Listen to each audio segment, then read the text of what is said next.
Today I'll briefly remind you of the 10 largest genocides in history, the cruelty and horror of which must not be forgotten. In future videos we will delve into them in more details, so subscribe to not miss out. The most well-known and horrifying genocide in history is the Holocaust, organized by the National Socialists in Germany during World War II.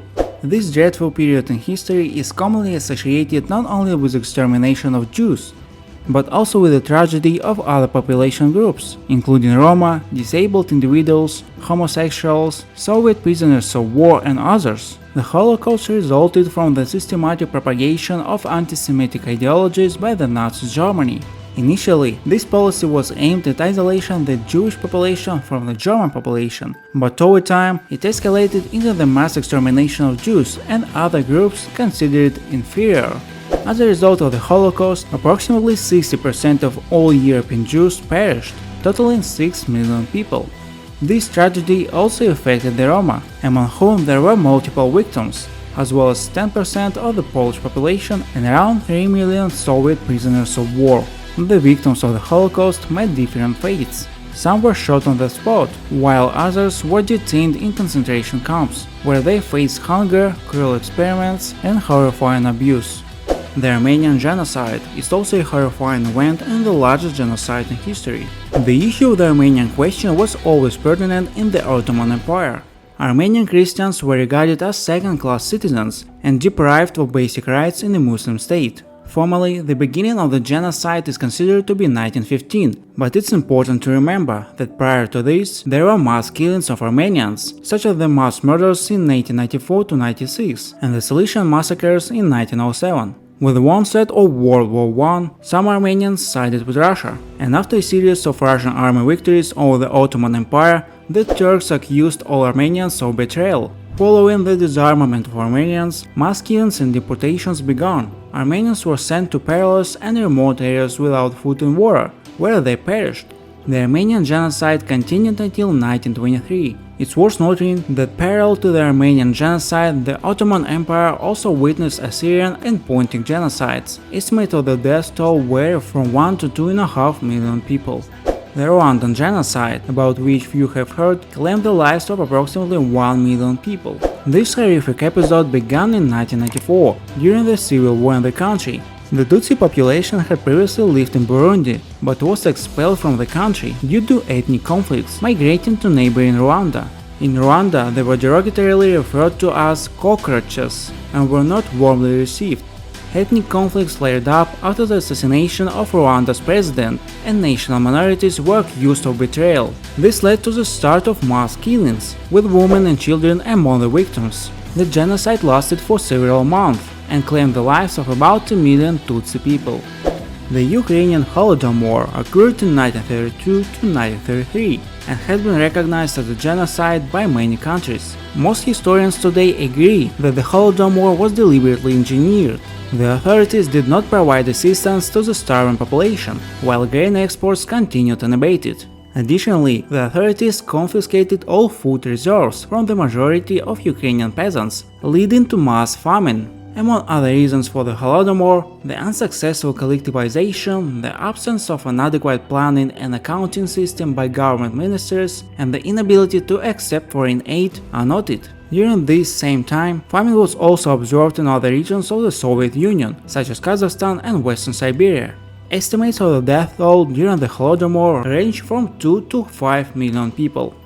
Another genocide during World War II was the genocide of Serbs, committed by Croatian collaborators in the state of Yugoslavia. This state was established back in 1918 and was always marked by numerous conflicts related to ethnic and religious differences. After the Nazis invaded Yugoslavia during World War II, a puppet state under the leadership of fascist Ustaše was established in modern-day Croatia and Bosnia and Herzegovina. Given that 1/3 of the population in the new state were Serbs, the Ustaše considered them undesirable in their national state. From that point on, persecution and targeting of Serbs, Jews, and Roma began. Various estimates suggest that the genocide claimed the lives of 1 to 2 million people. The Nanking Massacre in 1937 represents a horrifying event organized by the Japanese against the Chinese. The siege of Nanking began on December 9, 1937, with an ultimatum to the Chinese to leave the city within 24 hours. Unfortunately, the Chinese refused, and the next day a massive bombardment and shelling of the city commenced. Just a few days later, on December 13th, Nanking fell, and the remaining Chinese troops were forced to flee. Immediately after the Japanese entered the city, unimaginable atrocities began: killings, looting, and the rape of local residents. The responsibility for the lives of more than 300,000 people lies with Japanese soldiers. The reasons for this tragedy are still a subject of debate. American sociologists suggest that Japanese soldiers expected an easy victory in China. However, they became embroiled in fierce and protracted battles, leading to their frustration, which regrettably spilled over onto the peaceful residents of Nanking. Today, the majority of Japanese acknowledge their country's responsibility for this horrific genocide of the Chinese. The genocide of indigenous people in North and South America during the colonial period is a complex and multifaceted issue that sparks debates and varying viewpoints. Genocide is typically defined as the deliberate destruction of a specific population, but when it comes to the colonization of the American continent, the situation is not so straightforward. That contributed to the decline in the indigenous people. Firstly, European diseases had a profound impact on indigenous people. Epidemics of these diseases significantly reduced the indigenous population. Secondly, wars and conflicts also resulted in losses among indigenous people. In addition to clashes with the European colonizers, indigenous communities often engage in warfare with each other, further increasing the level of casualties. Forced migrations among indigenous groups also played a role. Many indigenous communities were compelled to leave their traditional lands and migrate westward. Estimates of the number of casualties vary depending on the source and research methods. Some estimates suggest that 2 million people perished, while others claim that up to 10 million individuals were affected. It's essential to emphasize that despite the complexity of this history, it leaves a heavy legacy and prompts crucial discussions about the rights and policies concerning indigenous people. With the arrival of the Khmer Rouge in Cambodia, one of the most horrifying chapters in human history began: the mass repressions known as the killing fields. Estimates of the number of burials in these fields were from 3 to 7 million. Repressions typically started with warnings, but even a few such warnings could lead to serious consequences. People were taken to the so-called re-education camps, where they were subjected to torture and pressured to confess to crimes and support an pre-revolutionary way of life. In the end, many of them were executed. The death sentences were carried out by the military, often used as axes and hammers for executions to save bullets. This gruesome practice became a symbol of the inhumanity and hopelessness of the period, which inflicted immense suffering on the indigenous people of Cambodia. Alongside the Armenian genocide, two other horrific genocides occurred in the Ottoman Empire: the Pontic Greek genocide and the Assyrian genocide.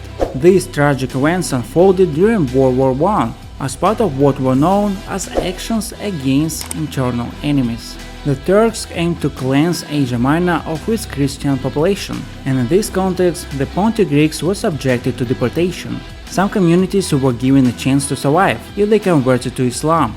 Unlike the Armenian genocide, where the Turks had no restraining factor, they had to consider that there were 400,000 Muslims in the recently liberated territories of northern Greece. Additionally, Greece remained neutral until 1916. Instead of direct extermination, labor battalions were established, and all men were conscripted. The majority of them perished. The Pontic Greek genocide resulted in the death of approximately 300,000 to 1 million people. Assyrians were also subjected to deportation into the deserts, where the majority of them perished. Many men were arrested and executed. The Turks justified their actions by claiming that Assyrians were massively supporting the Russian army during World War I. The number of casualties ranges from 200,000 to 700,000 people. That's it for now, thank you for watching, don't forget to like and comment this video. See you!